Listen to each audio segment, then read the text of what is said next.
Cuánto tiempo que ha pasado, ¿verdad? Que no podemos encontrarnos, quizás en un encuentro para alguna capacitación, algún momento especial al cual estábamos acostumbrados de poder vernos, de poder abrazarnos, de poder orar juntos, de poder soñar juntos con desafíos que el Señor va colocando en nuestra mente y en nuestro corazón. Ha pasado tiempo, pero lo bueno es saber que estamos unidos en oración, que tenemos este medio para comunicarnos, para compartir juntos la palabra de Dios, para escuchar la voz de Dios hablando a nuestra vida.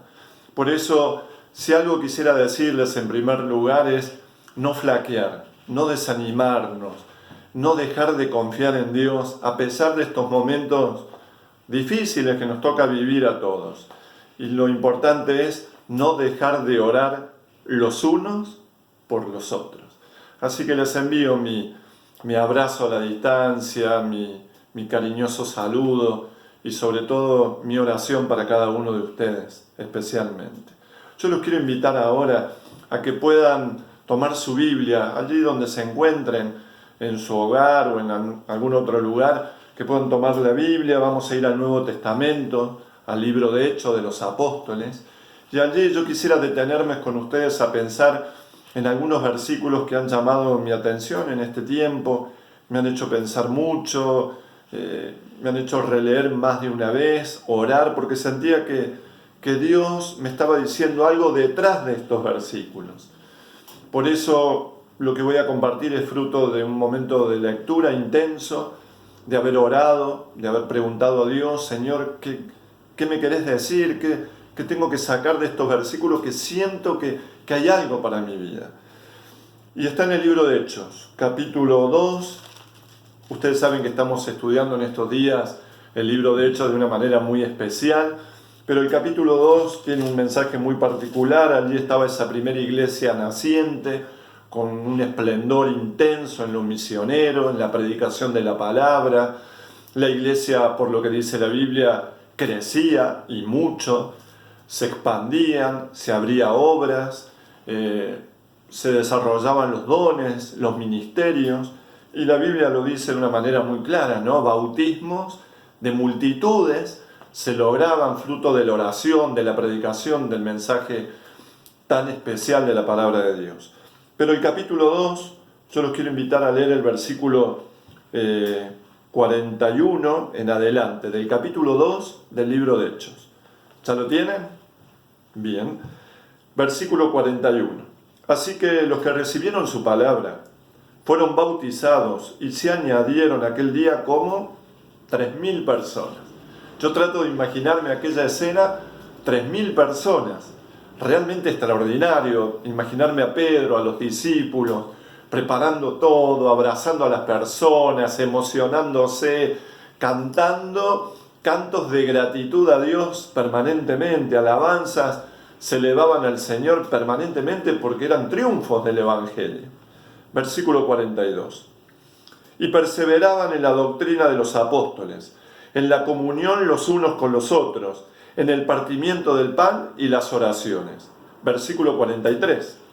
Y sobrevino temor a toda persona y muchas maravillas, y señales eran hechas por los apóstoles. Versículo 44. Todos los que habían creído estaban juntos y tenían en común todas las cosas. Versículo 45. Y vendían sus propiedades y sus bienes y los repartían a todos según la necesidad de cada uno. El versículo 46. Y perseverando unánimes cada día en el templo y partiendo el pan en sus hogares, en las casas, comían juntos con alegría y con sencillez de corazón. Y el último versículo, el 47. Alabando a Dios y teniendo favor con todo el pueblo. Y el Señor añadía cada día a la iglesia a los que habían de ser salvos. Qué extraordinario, qué maravilloso estos versículos de la Biblia que quizás ustedes lo tienen marcado, algunos de ellos con algún color, porque hay frases muy impactantes para nuestra vida espiritual. Miren, yo leí varias veces estos versículos. Mucho tiempo, pero en estos meses lo leí una vez, 2 veces, 3, varias veces, lo marqué. leí otros comentarios, y oré, pensé, porque digo, Dios quiere decirme algo. Hay algo que acá el Señor me quiere hablar a mi vida. Y pasó el tiempo, pasaron los días, dejé descansar un poco los versículos, seguí pensando en esto, y de repente a mi mente vinieron varios puntos, hasta que finalmente 9 puntos aparecieron de estos versículos, 9 conceptos que impactaron mi mente y mi corazón. Lo quiero compartir con vos, con usted. Punto número 1, está en el versículo 42. Dice que perseveraban en la doctrina de ¿quiénes? De los apóstoles. Esta era una iglesia, la primera iglesia que crecía, se la conoce como la iglesia primitiva del comienzo. Era una iglesia, por lo que dice el versículo 42, que tenía la actitud de aprender. Era una iglesia que quería aprender, porque dice que perseveraban en la doctrina de los apóstoles. O sea que iban en crecimiento. Y este fue el primer punto que pude rescatar de estos versículos.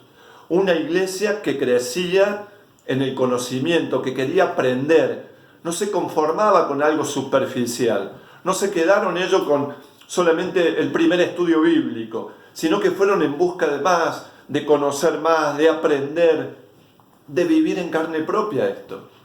Qué gran desafío para nuestra vida hoy, ¿verdad?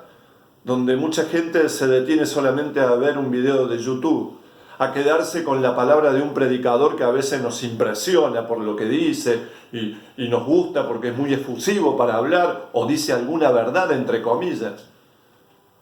Acá nos invita a no quedarnos con un video de YouTube o de Internet, sino de tener la actitud de ir a la palabra, de crecer como aquella primera iglesia en el conocimiento de los apóstoles, que era la palabra de nuestro Dios. Es la palabra de nuestro Dios. Punto número 2. Esta iglesia, por lo que dice el versículo 42, también dice que perseveraban en la doctrina de los apóstoles y en la comunión los unos con los otros. Esta era una iglesia que aprendió a vivir ¿en qué? Correcto. Aprendió a vivir en comunión. Y acá hay otro punto muy importante para nuestra vida. Tenemos que aprender o reaprender a vivir en comunión. No podemos vivir con asperezas los unos con los otros. No podemos seguir con rencores del pasado los unos con los otros como hermanos de iglesia. Esta iglesia entendió que necesitaban vivir en comunión. No podían vivir aislados unos de otros. Necesitaban estar juntos.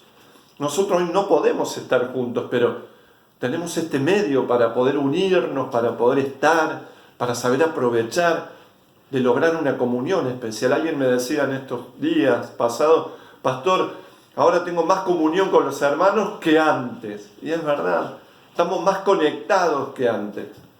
Y gloria a Dios, y ojalá que sea la experiencia en tu vida ahora también. Punto número 3, y es un punto fundamental. Dice que aparte de tener comunión los unos con los otros, partían el pan y también tenían comunión ¿en qué? En las oraciones. Esta era una iglesia que oraba, pero oraba en serio. Se reunían para orar, tenían momentos especiales de oración. Yo te pregunto, le pregunto a mi hermana, ¿tuviste o tienen momentos especiales de oración entre ustedes por internet, por WhatsApp, por cualquier medio? Hay momentos donde se habla poco, pero se ora mucho. Esta era una iglesia que oraba, pero oraba en serio, y oraban los unos por los otros, preocupados para que el Señor esté con ellos. Punto número 4 que es importante. Está en el versículo 43. Y sobrevino temor a toda persona. La primera frase del versículo. Sobrevino temor. Yo dije, hay algo que el Señor me quiere decir, y investigué un poquitito, y esa palabra temor es reverencia. Esta era una iglesia reverente. Era una iglesia que la gente que pasaba los podía ver, sentían temor, sentían reverencia, porque ellos vivían eso en carne propia. Aunque a veces no se podían reunir en el templo, hacían en un hogar o quizás debajo de un árbol, pero eran reverentes, eran temerosos de la presencia del Señor. Y quizás esta pandemia, este aislamiento, nos ha llevado a ser un poco irreverente ante la presencia del Señor. Y es un punto para reflexionar. Aunque no esté en el templo, en el edificio físicamente, yo tengo que seguir siendo reverente ante la presencia de mi Dios, porque eso impresiona a aquellos que me observan. Interesante, ¿verdad? Punto número 5. Está en el versículo 43 también. Punto número 5 si estás tomando nota. Dice que sobrevino temor a toda persona y muchas maravillas y señales eran hechas ¿por quiénes? Por los apóstoles. Miren, cuando yo leí este versículo, dije, Señor, esta era una iglesia donde sucedían cosas. Pero sucedían cosas en serio, porque dice que sucedían maravillas y señales, milagros, transformaciones de vida, gente que tomaba decisiones, dejaba todo de lado por seguir a Cristo, gente que decía, Dios tiene que estar en primer lugar en mi vida. Sucedían milagros y maravillas de familias que se reconciliaban, de encuentros personales de años de separación, de vidas transformadas completamente por el poder de Dios. Le pregunto, en tu iglesia, en tu vida, en tu hogar o en tu grupo pequeño, ¿suceden maravillas y señales? Si es así, amén. Y si quizás está pensando, y no sé, pastor, nunca pasó nada raro, ¿no será que llegó la hora de empezar a hacer cambios en tu propia vida para que esas maravillas y señales sucedan? Mucho para pensar. Era una iglesia donde sucedían cosas. Punto número 6. Versículo 44 y 45. Algunos por allí quieren esquivar estos versículos, pero están en la Biblia y fueron reales. Todos los que habían creído estaban juntos. ¿Me escucharon? Juntos. Tenían en común todas las cosas. Había un propósito claro que era predicar el Evangelio, expandirse, crecer, no enmudecer, sino hablar por todos los medios. Nosotros hoy no podemos salir a predicar, hacer una campaña de evangelismo, salir a distribuir materiales, pero podés hablar a través de las redes sociales. Una cosa en común, la predicación del Evangelio, la salvación de las almas. Versículo 45, y como tenían cosas en común en lo espiritual, también en lo material, dice que vendían, ¿qué cosa? Sus propiedades, sus bienes, y los repartían a todos según la necesidad de cada uno. Esta era una iglesia que aprendió a ser solidaria. Dice que vendían todos y los repartían de acuerdo a la necesidad de cada uno. Había preocupación los unos por los otros. ¿Estás preocupado por tu hermano de iglesia que quizás no tenés noticias de él? ¿Por aquel que perdió su trabajo, que está pasando por alguna dificultad de salud? ¿Estás preocupado? Y sí, pastor, yo estoy orando. Perfecto, muy bien. Pero aparte de orar, ¿no tenés posibilidad de extenderle la mano con algo? Era una iglesia solidaria. Era una iglesia que aprendió a ser solidaria en la crisis. Porque ellos pasaron por crisis. Ustedes dicen, no, pastor, pero eso era todo alegría. Alegría por la transformación, pero pasaron por crisis porque dejaron su trabajo por ser fiel a Dios. Quizás su familia los despreció por ser fiel a Dios, pero estaban juntos y aprendieron a apoyarse los unos con los otros. Ellos no se fijaban allí, bueno, a ver, le vamos a dar a aquellos que nunca faltaron a la iglesia. A aquellos no le vamos a ayudar porque son medio flojos en la fe. No se fijaban en eso. Repartían según la necesidad de cada uno, a su pueblo, a su gente. Punto número 7. Está en el versículo 46. Perseveraban unánimes cada día en el templo y partían el pan en sus hogares. Iban al templo. Punto número 6. Punto número 7. Era una iglesia que le rendía culto ¿a quién? A Dios. Era una iglesia que permanentemente todo pasaba por rendirle culto a Dios. Por eso iban al templo a adorar a Dios. No iban para rendirle culto, homenaje a Pedro, a Juan, a Santiago, a Dios. Qué importante no perder de vista esto. Que siempre tenemos que rendirle culto ¿a quién? A Dios. Siempre a Dios, en todo. Punto número 8. Y acá viene algo clave. Está en el 46. Aparte de perseverar unánimes cada día en el templo, partían el pan en las casas y comían juntos ¿con qué? Con alegría. ¿Y cuál es el punto? Se preguntarán. Era una iglesia feliz. ¿Me escucharon? A pesar de los problemas, a pesar de las necesidades, era una iglesia feliz. Yo he escuchado mucho en estos días y meses, ¿no?, de hermanos que están tristes, desanimados, hasta han dudado del poder de Dios y dicen, y hasta han dudado del liderazgo de la iglesia, por muchas cosas, porque le han dado lugar al enemigo para dudar. Y se ha ido la felicidad que posiblemente tenían. Pero esta iglesia era feliz a pesar de los problemas que tenían, a pesar de las crisis. Y yo quiero invitarte, mi hermano, mi hermana, mi amigo que está del otro lado. Hay que ser feliz a pesar de los problemas de la vida, a pesar de las crisis. Hay que ser adventistas felices, hijos de Dios felices. A pesar de los momentos difíciles, hay que ser felices y confiar en el Señor. Esta iglesia era una iglesia feliz. Su ojo estaba puesto en el Señor permanentemente. Último punto, punto número 9, el último. Dice el versículo 46, que comían juntos con alegría y con sencillez de corazón y alababan a Dios en el 47, teniendo favor con todo el pueblo. Acá hay algo interesante. En el punto número 9, el último puntito, a mí me hizo pensar mucho. Aparte de ser una iglesia que aprendía, que vivían en comunión, que oraban, que eran reverentes, que sucedían cosas, que eran solidarios, que le rendían culto a Dios, que eran felices, aparte llegué a entender que era una iglesia simpática. Porque dice que alababan a Dios y tenían favor con todo el pueblo se sentían como atraídos por ellos. Porque después, si ustedes leen el 47, dice que se añadían, se sumaban cada día más. Esta era una iglesia simpática. Yo acá quiero dejarte una curiosidad, que quizás te vas a olvidar, pero es interesante.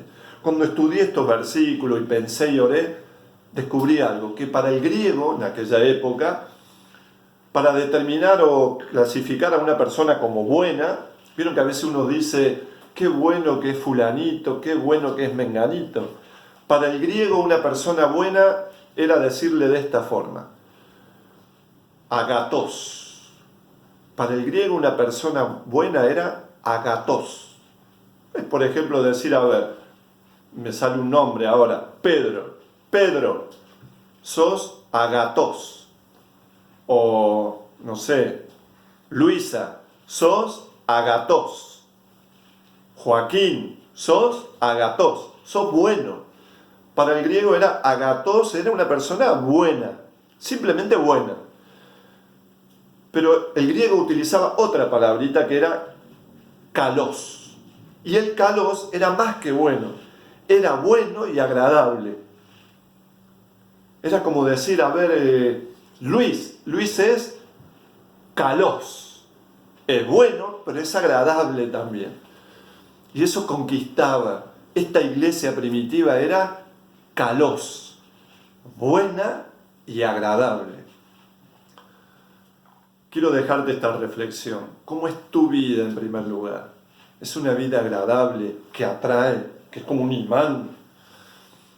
¿Tu experiencia religiosa es kalos, es buena y agradable, que contagia, que atrae? Tu iglesia, cuando alguien va a tu iglesia, o a tu grupo pequeño, o a tu clase bíblica, ¿se siente tan atraído que no quiere faltar nunca más? Tu liderazgo ¿Es calos? ¿Es bueno y agradable que otros quisieran ser y tener esa forma de liderazgo y ser parte de eso también? ¿Cuántas cosas para pensar, cierto? Por eso le dejo estos 9 puntos que a mí me hicieron pensar mucho. Una iglesia que aprendía, una iglesia que aprendió a vivir en comunión, una iglesia que oraba y oraba en serio, de una forma madura, una iglesia reverente, una iglesia donde sucedían cosas maravillosas, una iglesia solidaria, donde se daban la mano los unos con los otros, una iglesia donde se le rendía culto a Dios en primer lugar y sobre todas las cosas, una iglesia feliz y una iglesia simpática. Todo para honra y gloria de nuestro Dios. Por eso el versículo 47 en la parte final dice: se añadían cada día a la iglesia los que habían de ser salvos. Había resultados y había bautismos. ¿Me escucharon? Cuando tu iglesia pasa por esta experiencia, hay bautismos y en abundancia. Cuando tu vida vive estas experiencias que acabo de mencionar del libro de Hechos, capítulo 2, en tu vida se producen milagros. Es así, en tu vida, en mi vida. Yo le ruego a Dios que el Espíritu Santo pueda ungir la vida de ustedes. Por eso, a no bajar la guardia, a confiar en el poder de ¿quién? De nuestro Dios. A tener nuestra mirada fija en ¿quién? En el Señor. Y que nada ni nadie nos separe del amor de nuestro Señor Jesucristo. Querida gente, no conozco la realidad que estás viviendo ahora, pero sí te puedo decir que esto que acabo de leer en la Biblia es verdad, fue real, y que esa vivencia la puedes tener en tu vida, en tu iglesia, en tu familia. Eso puede pasar a partir de hoy, pero tiene que empezar con un cambio en tu vida, con una entrega total a nuestro Dios. Que Dios te bendiga, que el Señor te proteja, que el Señor te llene de fuerzas y a prepararnos, porque el Señor viene pronto a buscarnos. Amén.